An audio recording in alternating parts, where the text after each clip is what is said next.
In the figure shown mass of both the spherical body थोड़ी double radius वाली है, ये स्पूल या बॉबिन जैसा दिख रहा है जिसमें इनर और आउटर रेडियस है। ये तो सीधा एक ब्लॉक है जो कि नीचे जाएगा। मान लेते हैं ये वी से नीचे जा रहा है, तो स्ट्रिंग का हर एक पोर्शन वी से ही चल रहा है, मतलब ये जो एज है यहाँ पे भी स्पीड वी होनी चाहिए ना कंस्ट्रेंट इक्वेशन से। वो दिया कि moment of inertia of this body is 2m²। वो ज़रूरी भी था क्योंकि हमें पता नहीं है बॉडी क्या है, डिस्क है, सिलेंडर है, क्या है, तो उन्होंने दे दिया है वो आपको।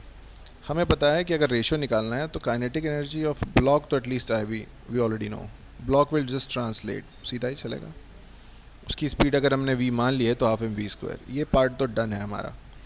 अब हमें सिर्फ kinetic energy of that body, spherical body निकालनी। उसमें क्या आएगा, kinetic energy of sphere will be translational kinetic energy plus rotational, है ना, यही होगा उसका टोटल एनर्जी, यानी कि ½ I⍵² और ½ mv²। उसके लिए मुझे पहले उस स्फेयर को ठीक से बनाकर देखना होगा कि उसमें क्या क्या है। अगर आप देखें तो अगर प्योर रोलिंग हो रहा है हर जगह तो ग्राउंड को मैं इंस्टेंटेनियस एक्सिस ऑफ रोटेशन मान सकता हूँ, और यहाँ से सेंटर कितनी दूर है, 2r दूर है। तो इस पॉइंट की स्पीड जो भी होगी VCM की, वो होगी VCM 2r⍵। या फिर मैं सीधा लिख सकता हूँ कि VCM/2r जो होगा वो ओमेगा होगा।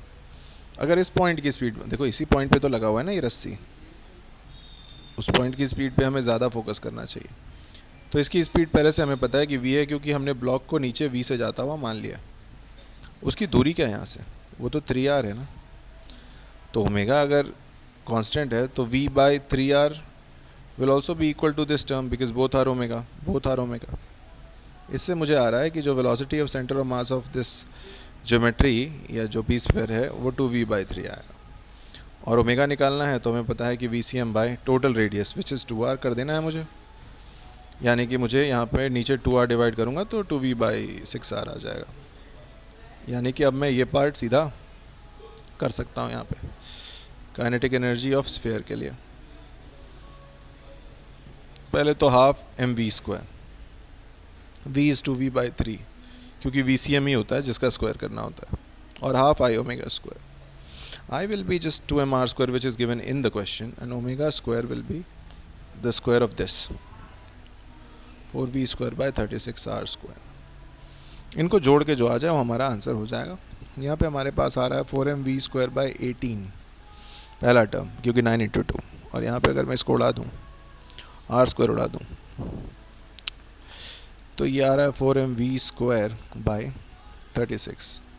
ऐसे हम करेंगे तो क्लियरली 36 आएगा, और यहाँ पे 12mv²/36, यानी कि सिंपल आंसर है ये 1/3 mv² होगा। तो हमारे पास क्या था, पहला क्या था, ½ mv² जो ब्लॉक का है, और 1/3 जो कि स्फेरिकल बॉडी का है। सो 1/2/1/, मतलब answer is C 2/3 which is the correct answer to this question.